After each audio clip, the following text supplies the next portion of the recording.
How Trump's tariffs push a near India toward BRICS and break Europe's automakers isn't just a headline, it's a turning point. India absorbs 50% US tariffs and gets closer to Russia. German car makers lose half their profits in 2024. China sells EV for $12,000. And the story entry will truly stun you. The new divide, BRICS versus the West. What if the next world war isn't fought with tanks, but with tariffs and trade routes? Imagine not soldiers on the front lines, but container ships rerouted, currencies revalued, and industries collapsing overnight. That's the battlefield emerging right now. Russia already showed the script. Sanctions that were supposed to cripple its economy ended up redirecting its energy to Asia. The IMF projected Russia's GDP contracting sharply in 2022, yet by 2024, its economy was back to $2.2 trillion, fueled by oil exports to China and India. Western leaders declared victory, but the numbers told a different story. Moscow had thoroughly survived the so-called economic war. And India, it's the wild card no one in Washington wants to admit losing. When Trump slapped tariffs as high as 50% on Indian steel and pharmaceuticals, Delhi didn't fold. Instead, it quietly deepened ties with Moscow, buying discounted Russian oil and weapons while smiling politely at Washington.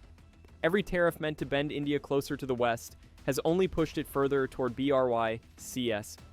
Meanwhile, Xi Jinping saw the opening. In Shanghai, he hosted the largest ever Shanghai Cooperation Organization summit, 20 world leaders under one roof. On that stage, he unveiled the Global Governance Initiative, a direct challenge to the Western rules-based order. For the first time, the G7 wasn't the loudest voice in the room. This wasn't just symbolism. Russia, China, India, Iran, and Brazil represent more than 40% of global GDP and nearly 7 billion people. Here's the paradox. Tariffs designed to defend the Western economic order may be accelerating its fragmentation. Instead of isolating Moscow or Beijing, Trump's blunt economic warfare hands them a recruiting tool. India can now point to the West and say, look how they treat us, while Russia offers cheap energy and China offers markets. But the bigger question looms, what happens when trade routes, currencies, and industries split along two irreconcilable blocks? We're watching the bifurcation of the global economy in real time. And it isn't happening with gunfire, it's happening through invoices, pipelines, and political insults. And here's the unsettling part. This isn't the end of the story, it's just the opening move. Because if India really matters more than tariffs, what happens when Modi and Putin sit together in a bulletproof limousine for 50 minutes away from every Western ear? Why India matters more than tariffs. Picture this. The world's fastest growing major economy, home to 1.4 billion people, the fifth largest GDP, and a nuclear power with centuries of civilizational weight. That's India. And here's the kicker. While Washington swings tariffs like a club, New Delhi is playing chess. In 2024, the IMF projected India's economy to grow at about 6.8%, outpacing every other major economy. Compare that with the US at around 2%, and the EU barely scraping 1%. India isn't just growing, it's sprinting. Yet, the US remains India's largest export market, absorbing roughly 20% of Indian exports, from pharmaceuticals to IT services. By logic, those ties should make India vulnerable to tariffs. But history whispers another story. India has never forgotten the weight of colonial rule. Sovereignty isn't just policy, it's identity.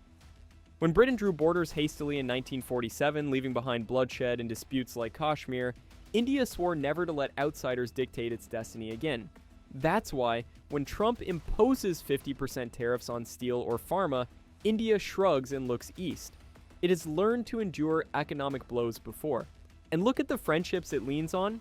Russia has been India's defense partner since the Cold War. Over 60% of India's military hardware still comes from Moscow. Fighter jets, tanks, even nuclear submarines, they all carry Russian fingerprints. During the Ukraine war, while Europe tried to choke Russian oil exports, India doubled down, importing over 1.5 million barrels per day of Russian crude by mid-2023, sometimes paying in rupees instead of dollars. Now ask yourself, why would Modi abandon such a lifeline because of tariffs? Sovereignty outweighs spreadsheets. In fact, the more Washington tightens the screws, the more Delhi proves it won't bend. And then came the limousine moment. At the Shanghai Cooperation Organization summit, Putin and Modi slipped into a heavily fortified car and spoke privately for nearly 50 minutes. No translators hovering, no American ears listening. What did they discuss? Energy pipelines, weapons deals, or perhaps mediation with China over their Himalayan border dispute? Nobody knows. But here's the chilling part. Every minute in that car was another nail in the coffin of Washington's hopes to keep India in its orbit. The truth is clear. Tariffs are temporary. India's long game, anchored in growth, sovereignty, and alliances, is permanent. And that raises the next question. If tariffs can't bend India, do they backfire entirely? Tariffs. That backfire. Tariffs are supposed to be a weapon, punishing rivals, protecting jobs, and bringing industries back home. But history loves irony, and in India's case, they're doing the opposite. Take 2018 to 2020. Trump slapped tariffs on Indian steel and aluminum exports, 25% and 10% respectively. Overnight, billions of dollars of trade got tangled. Washington assumed Delhi would cave, begging for relief. Instead, India retaliated with duties on 29 U.S. goods, from almonds and apples to Harley-Davidson motorcycles. California farmers felt it first. That punishment boomeranged right back into American backyards. And then came pharmaceuticals. India supplies roughly 40% of generic medicines used in the United States. Tariffs and trade barriers on that sector didn't dent Delhi. They risked spiking U.S. drug prices, especially insulin and antibiotics. Imagine the paradox. A policy meant to defend American households ended up threatening their healthcare bills. But here's the twist. Instead of retreating, India used tariffs as proof of Western hostility. If Washington treats us as adversaries, Delhi argued, why not turn to Moscow and Beijing, who offer energy without lectures? So India bought record levels of Russian crude oil, more than $35 billion worth in 2023 alone, often at discounted prices that undercut global markets. Every barrel carried a quiet message. Sanctions and tariffs don't isolate, they redirect. Think about it. Tariffs designed to wall off American jobs actually funded BRICS oil flows, cemented energy ties, and gave India cover to deepen cooperation with Russia and China. What Washington framed as economic leverage, India reframed as sovereignty armor. And this is where it flips. The very tool meant to weaken BRICS may be what welds them tighter. So, if tariffs backfire, who really pays the price? The answer lies in Europe's crumbling car factories. Europe's hidden casualty, the auto industry. What if the real victims of Trump's tariff wars aren't in Delhi or Washington, but in Stuttgart, Wolfsburg, and Munich? Picture Germany's glittering auto giants, Mercedes, BMW, Volkswagen, now caught in a vice, squeezed by geopolitics, energy shocks, and collapsing markets. For decades, the German model was simple but brilliant: cheap pipeline gas from Russia, skilled but affordable labor from Eastern Europe, and open markets in the US and China. That three-legged stool held up Europe's biggest economy. But by 2022, all three legs were cracked. Russia's Nord Stream pipelines went offline, stripping Germany of natural gas that once fueled its factories at bargain rates.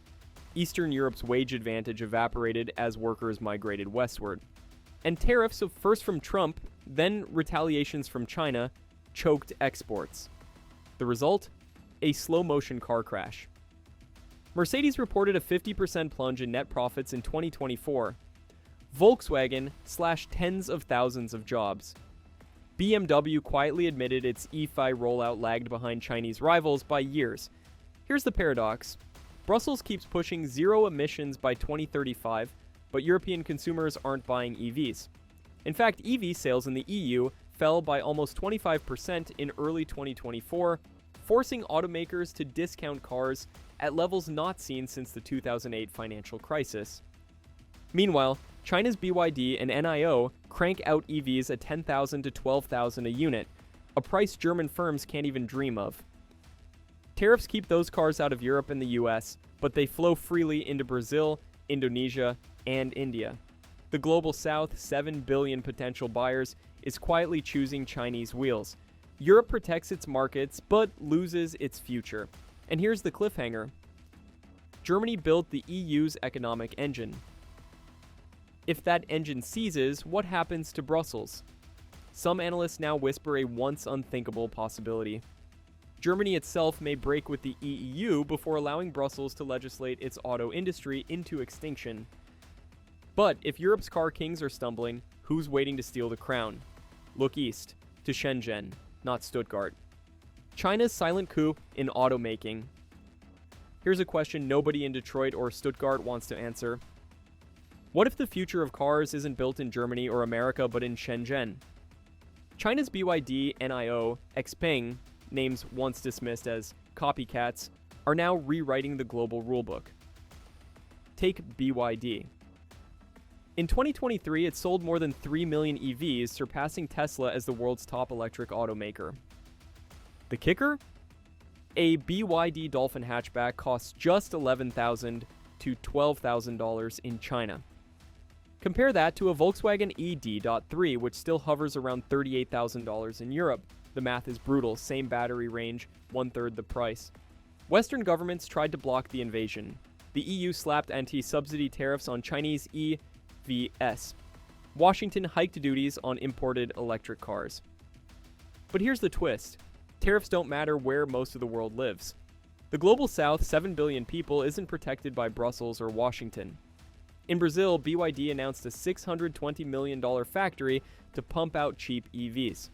In Indonesia, Chinese car makers secured partnerships to tap into the world's largest nickel reserves, critical for EV batteries. And in India, despite tensions, Chinese parts already dominate the supply chain. Meanwhile, Europe's sales slump. In 2024, EU car registrations dropped 24%, forcing giants like Renault and Volkswagen to mothball plants. Compare that with Southeast Asia, where EV adoption surged more than 35% year on year, mostly on the back of Chinese imports. It's a silent coup. Europe and America keep their markets safe, but cede global leadership to Beijing. Think about the paradox. Brussels demands zero emissions by 2035, but German automakers can't sell enough EVs even at home. China, on the other hand, floods Lagos, Jakarta, and Sao Paulo with cars locals can actually afford. Who wins hearts, wallets, and future loyalty? And here's the most unsettling part. BYD and its peers aren't just automakers. They're backed by Beijing's industrial policy, state banks, and a strategic vision that spans decades. Europe has luxury. America has brand nostalgia. But China? China has scale and the patience of a rising empire. So if the West loses its grip on automaking, what does that mean for global power? The answer takes us beyond car showrooms to the possibility that tariffs themselves could light the fuse of a wider conflict. From tariffs to turmoil, the WW3 question. What if the next war doesn't begin with tanks rolling into cities, but with factories falling silent and ships turning away from ports? History gives us clues. In the 1930s, America passed the Smoot-Hawley Tariff Act, slapping duties on over 20,000 goods. Instead of protecting jobs, it collapsed world trade by 65% in just 4 years. Economists still argue it deepened the Great Depression and fueled the desperation that lit World War II. Fast forward to today, Trump's tariffs against India, Brazil, and China carry eerie echoes of that same spiral. Consider India. Tariffs on its pharmaceuticals and steel pushed Delhi closer to Moscow. By 2024, India was importing 1.9 million barrels of Russian crude per day, cementing energy ties once thought impossible under US pressure. Or look at Europe. Germany's auto industry, once the crown jewel of EU economic might, saw Mercedes profits fall 50% in 2024, with Volkswagen warning of tens of thousands of job cuts. That's not just about cars, it's about the stability of Europe's largest economy. And here's the paradox. Tariffs meant to weaken adversaries instead fracture alliances. The EU now debates whether to keep obeying Washington's hardline stance while its own factories suffocate. In Berlin, murmurs grow. Do we save Brussels, or do we save Mercedes? That's not a small question, it's existential. Meanwhile, China fills the vacuum. Its $10,000 EVs flood Brazil and Indonesia. Its belt and road ports knit Asia, Africa, and Latin America into a supply chain web immune to Western tariffs. BRICS, once dismissed as a loose club, now looks like an economic bloc commanding the loyalty of the 7 billion outside the G7. So, can tariffs really start a war? Not in the Hollywood sense. But think about it. If the West sanctions drive India, Russia, and China into a unified camp, if Europe's industries collapse under green policies and lost markets, and if Washington doubles down on trade war, doesn't that look like the slow-motion fuse of something bigger? Here's the haunting possibility. The battlefield of World War III may not be in Donetsk or Taiwan Strait, but in the shuttered assembly lines of Stuttgart and Detroit. Because when economic weapons fail, history shows nations often reach for real ones. And that brings us to the ultimate question. If tariffs fracture the world, who patches it back together? Now you know the hidden cost of tariffs, industries breaking, alliances shifting, and power maps redrawn. You're ahead of the curve. Stay with us for more rare insights because only insiders follow this story to the end. Subscribe and join the circle.